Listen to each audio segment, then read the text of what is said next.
khatib menyampaikan ini adalah dalam rangka untuk mengingatkan kita semua bahwa umat Islam harus mandiri, umat Islam harus berdaulat, kaum muslimin harus merdeka dari tekanan-tekanan negara-negara besar itu.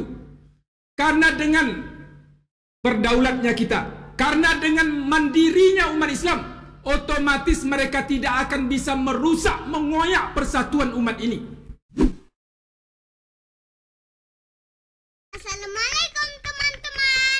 Jangan lupa klik subscribe di channel Tafakur Video ya, dan aktifkan tanda loncengnya. Alhamdulillahirabbil alamin, wassalatu wassalamu ala sayyidil anbiya'i wal mursalin nabiyina Muhammadin wa ala alihi wa sahbihi ajma'in.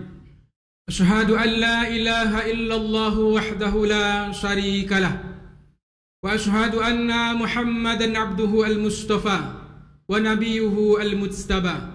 Amma ba'du, fa inni usikum wa iyaya bitaqwallah kama qala ta'ala fi kitabihil karim. A'udzu billahi minasy syaithanir rajim. Ya ayyuhalladzina amanu ittaqullaha haqqa tuqatih wa la tamutunna illa wa antum muslimun. Wa qala fi ayatin ukhra, ya ayyuhalladzina amanu ittaqullaha wa qulu qawlan sadida yuslih lakum a'malakum wa yaghfir lakum dhunubakum wa man yuti'illaha wa rasulahu faqad faza fawzan azima. Ma'asyiral muslimin, sidang jamaah Jumat sebagai seorang hamba merupakan kewajiban bagi kita untuk senantiasa bersyukur terhadap nikmat dan karunia yang Allah telah berikan kepada kita. Karena rasa syukur tersebut akan kembali kepada diri kita masing-masing. Wa man yashkur fa innama yashkuru li nafsihi wa man kafara fa innallaha ghaniyyun hamid. Siapa yang bersyukur kepada Allah Subhanahu wa taala, maka manfaat rasa syukur itu akan berguna bagi dirinya sendiri. Adapun mereka yang kufur, adapun mereka yang ingkar, untuk diketahui adalah Allah Subhanahu wa taala Maha Kaya lagi Maha Terpuji. Salawat dan salam kita iringkan pula kepada Nabi Muhammad sallallahu alaihi wasallam. Allahumma shalli ala Sayyidina Muhammad wa ala ali Sayyidina Muhammad. Dari mimbar ini khatib berwasiat kepada sidang jamaah Jumat untuk meningkatkan iman dan takwa kita kepada Allah Subhanahu wa taala. Wa tazawwadu fa inna khairaz zadit taqwa. Berbekalah kamu sekalian, karena sebaik-baik bekal yang harus dan mesti dipersiapkan itu adalah perbekalan ketakwaan. Karena dengan ketakwaan itulah kemudian kita akan dimasukkan kepada golongan orang-orang yang mulia di sisi Allah Subhanahu wa taala. Inna akramakum indallahi atqakum. Ma'asyiral muslimin, sidang jamaah Jumat. Sekitar 18 tahun yang lalu, sebuah lembaga keamanan Amerika Serikat mengeluarkan beberapa poin penting tentang masa depan dunia pada tahun 2020 dan sesudahnya. Di antara poin yang mereka sampaikan tersebut adalah bahwa China dan India akan maju dalam berbagai macam aspek, baik itu politik ataupun perekonomian mereka. Yang kedua, Amerika akan tetap mengontrol atau akan tetap menjadi dalang dari berbagai macam kebijakan-kebijakan yang terjadi di dunia ini. Mereka akan tetap memainkan posisi sebagai polisi dunia. Yang ketiga, akan muncul lingkaran ketakutan. Lingkaran ketakutan tersebut muncul disebabkan oleh faktor yang keempat, yaitu bangkitnya umat Islam, bangkitnya dunia Islam. Dan bangkitnya dunia Islam tersebut, mereka sudah sejak lama menggiring kepada sebuah opini, kepada sebuah kesimpulan bahwa apapun dari bentuk kebangkitan umat Islam itu akan senantiasa mereka citrakan sebagai citra yang negatif, sebagai citra yang menakutkan, sebagai momok yang mengancam penduduk bumi. Maka ketika mereka melancarkan berbagai macam propaganda opini untuk merusak citra kebangkitan Islam itu, muncul lingkaran-lingkaran ketakutan. Karena dalam menangani kebangkitan Islam itu, Amerika yang menobatkan diri atau memposisikan diri sebagai polisi dunia, mereka tidak akan segan-segan ikut campur terlibat dalam berbagai macam pergolakan-pergolakan yang terjadi, dalam peristiwa-peristiwa politik yang terjadi di negara yang di sana banyak dihuni oleh mayoritas umat Islam. Sebutlah itu, berbagai macam negara yang di sana kaum muslimin mayoritas pada saat ini dan sedang dalam masa-masa kurang stabil. Apakah itu Afghanistan? Apakah itu Palestina? Apakah itu Suriah? Apakah itu negara-negara lain yang sedang dalam kondisi-kondisi tidak stabil? Maka akan muncul kaki tangan, akan muncul berbagai macam hal yang berbau keamerikaan. Mereka akan tetap menjadi polisi dunia. Munculnya lingkaran ketakutan, dan lingkaran ketakutan itu pun kalau kita lihat pada hari ini, kita juga akan menemukan banyak sedikitnya bagaimana kekuatan politik Amerika dan Cina itu juga sudah menembus ke negeri ini. Bagaimana kekuatan politik dan ekonomi kedua negara besar tersebut juga sudah menancap di beberapa mungkin hal-hal yang bisa secara kasat mata kita lihat dari banyak pemberitaan, dari berbagai banyak analisa-analisa yang mereka memahami kebijakan-kebijakan itu adalah sesuatu yang di belakangnya ada kekuatan negara besar. Apakah kekuatan Amerika tadi atau kekuatan Cina? Ma'asyiral muslimin sidang jamaah Jumat. Kemudian apabila kemudian pula kita lihat perjalanan sejarah negeri ini, pada tahun 60 melalui ketetapan Presiden nomor 200 tanggal 17 Agustus 1960, Partai Politik Islam Indonesia Masyumi, Majelis Syura Muslimin Indonesia, dibubarkan oleh penguasa pada saat itu tanpa mereka diberikan kesempatan untuk melakukan pembelaan diri. Mereka dibubarkan karena alasan-alasan yang juga terkait dengan apa yang tadi khotib sampaikan, isu-isu politik Amerika dan poros Jakarta-Peking. Poros Jakarta-Peking yang kasat mata pada saat itu dimainkan oleh pemerintah. Kemudian musuh-musuh politik mereka yang di sana dipojokkanlah para ulama, para kiai yang tergabung dalam Partai Masyumi sebagai orang yang dalam sokongan pemerintah kapitalis tersebut. Akhirnya yang terjadi adalah Partai Masyumi dibubarkan. Para tokoh-tokohnya ditangkap. Buya Muhammad Nasir sepulang dari Sumatera Barat karena beliau terlibat dalam pemerintahan revolusioner Republik Indonesia. Pada awalnya dijanjikan untuk diberikan amnesti. Pada awalnya diberikan janji untuk aman ketika keluar dari tempat persembunyian beliau. Tetapi ketika beliau baru saja keluar dari tempat persembunyian itu langsung ditangkap dan baru dibebaskan ketika pemerintahan sudah beralih kepada presiden berikutnya. Demikian pula dengan Buya Hamka. Demikian pula halnya dengan Ketua Masyumi sendiri, Prawoto Mangkusasmito.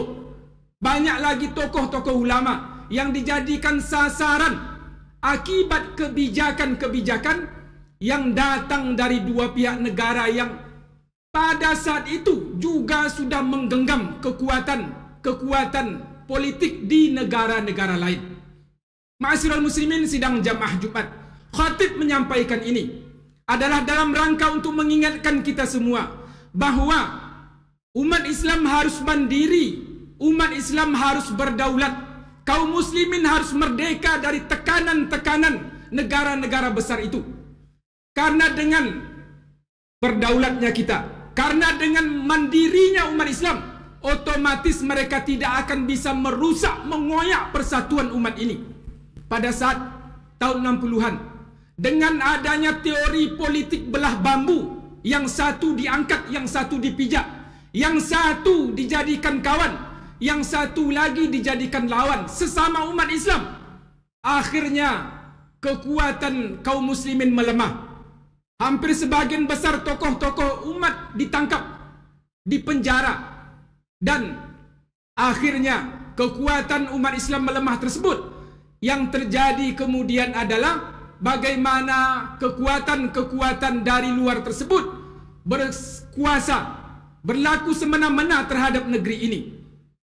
Nabi SAW dalam salah satu sabda beliau menyampaikan perumpamaan orang-orang yang beriman itu dalam hal kasih sayang di antara sesama mereka, dalam hal kelembutan di antara sesama mereka, bagaikan tubuh yang apabila dia sakit maka kemudian akan menyeru sairul jasad, menyeru kepada anggota tubuh yang lain dengan rasa sakit pula. Apakah dengan tidak bisa tidur? Apakah dengan demam? Bisyahari wal huma, tidak bisa tidur, demam, meriang. Itu yang dirasakan oleh salah satu anggota tubuh kita. Kemudian tubuh yang lain ikut bersolidaritas.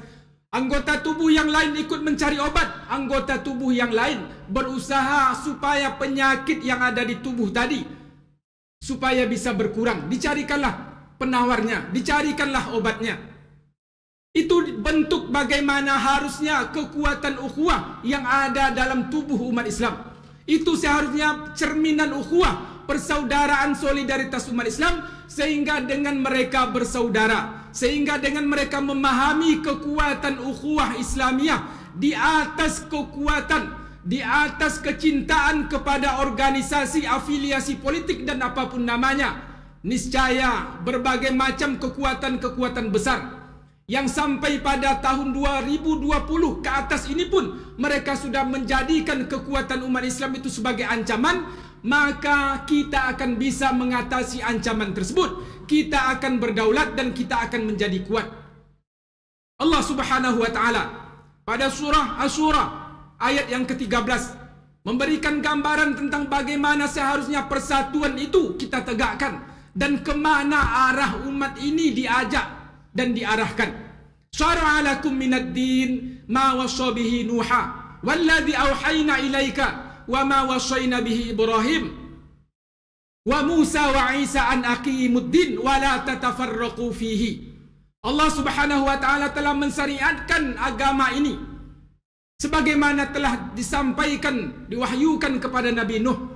Begitu juga sebagaimana telah disampaikan, diwahyukan kepada Nabi kita Nabi Muhammad SAW. Begitupun kepada Nabi Musa, Nabi Isa, an aqimuddin, hendaklah engkau menegakkan agama ini, iqamatuddin wala tatafarraqu fihi, dan janganlah kamu berpecah belah di dalamnya. Janganlah kamu bercerai-berai di dalam menegakkan agama ini, karena terpecah belahnya kita itulah yang diharapkan oleh musuh-musuh umat Islam sejak abad ke-18, 19, 20 sampai abad 21. Itu adalah bagaimana musuh-musuh Islam melakukan berbagai macam trik dan propaganda, rekayasa untuk menghancur leburkan kekuatan umat ini. Dan ketika kekuatan umat ini pun lemah, mereka juga masih merasa takut seiring dengan apa yang disampaikan oleh lembaga intelijen Amerika pada 18 tahun yang lalu itu.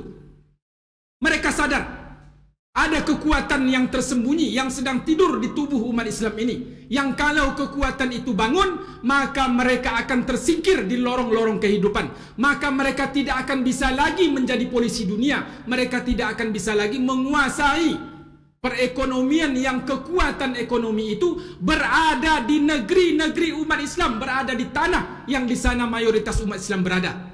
Dan kita oleh Allah Subhanahu wa taala diperintahkan untuk menegakkan ajaran agama ini, dan supaya wala tatafarraqu fihi, dan janganlah kamu berpecah belah di dalamnya.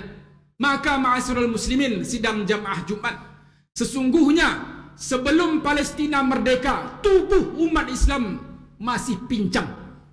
Sebelum konflik-konflik yang di sana terlibat kekuatan-kekuatan negara adidaya tersebut selesai di negeri-negeri kaum muslimin, sesungguhnya kita juga sedang sakit, sedang tidak sehat tubuh umat ini.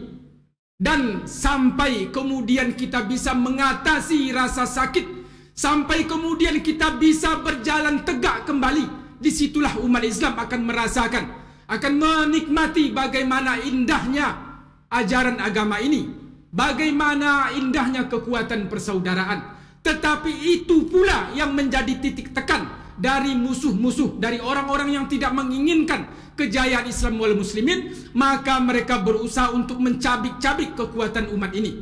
Maka mereka berusaha untuk supaya umat Islam tidak memerankan peranan di negerinya sendiri, supaya ajaran Islam tidak berlaku di tempat mereka berada.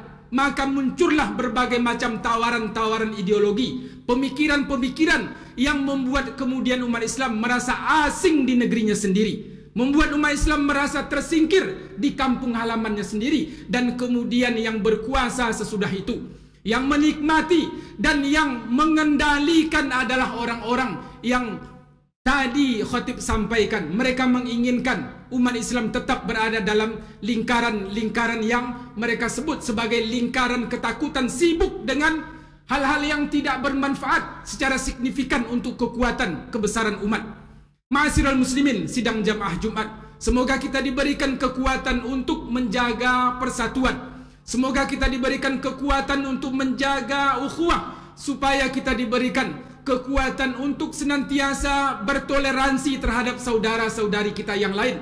Karena ada musuh yang mengintai siang dan malam, ada musuh yang menginginkan supaya keterpecahan kita itu, keterbelahan kita itu senantiasa mereka pelihara, sehingga kita sudah tidak memahami lagi siapa itu kawan dan siapa itu lawan. Dan lawan di belakang itu bertepuk tangan seiring melihat bagaimana umat Islam saling berpecah belah di antara mereka. Dan ini adalah sesuatu yang dikhawatirkan oleh Nabi SAW. Dicaploknya umat ini, terpecah belahnya kekuatan ini, yang disebut oleh Nabi SAW berujung kepada dua hal: hubud dunia wa karahiyatul maut.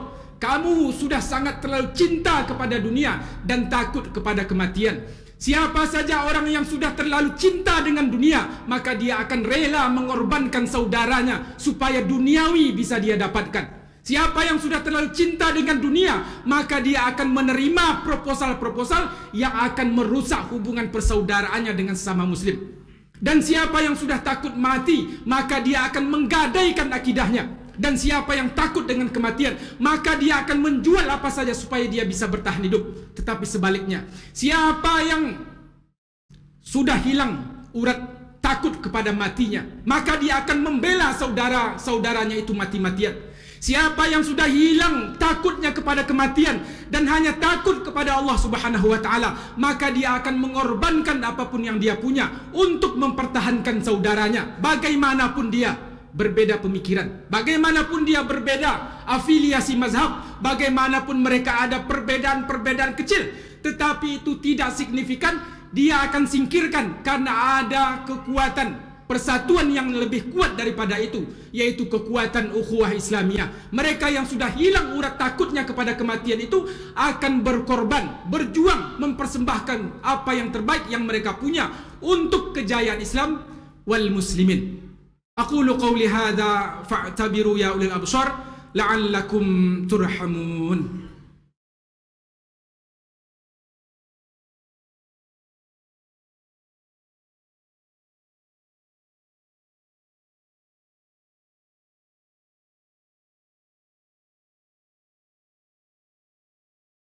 Alhamdulillahi rabbil alamin, nahmaduhu wa nasta'inuhu wa nastaghfiruh. ونعوذ بالله من شرور أنفسنا ومن سيئات أعمالنا من يهده الله فهو المهتد ومن يضلل فلن تجد له وليا مرشدا أشهد أن لا إله إلا الله وحده لا شريك له وأشهد أن محمدا عبده المصطفى ونبيه المجتبى أما بعد فإني أوصيكم وإياي بتقوى الله كما قال تعالى في كتابه الكريم ومن يتق الله يجعل له مخرجا ويرزقه من حيث لا يحتسب ومن يتوكل على الله فهو حسبه والعشر إن الإنسان لفي خسر إلا الذين آمنوا وعملوا الصالحات وتواصوا بالحق وتواصوا بالصبر.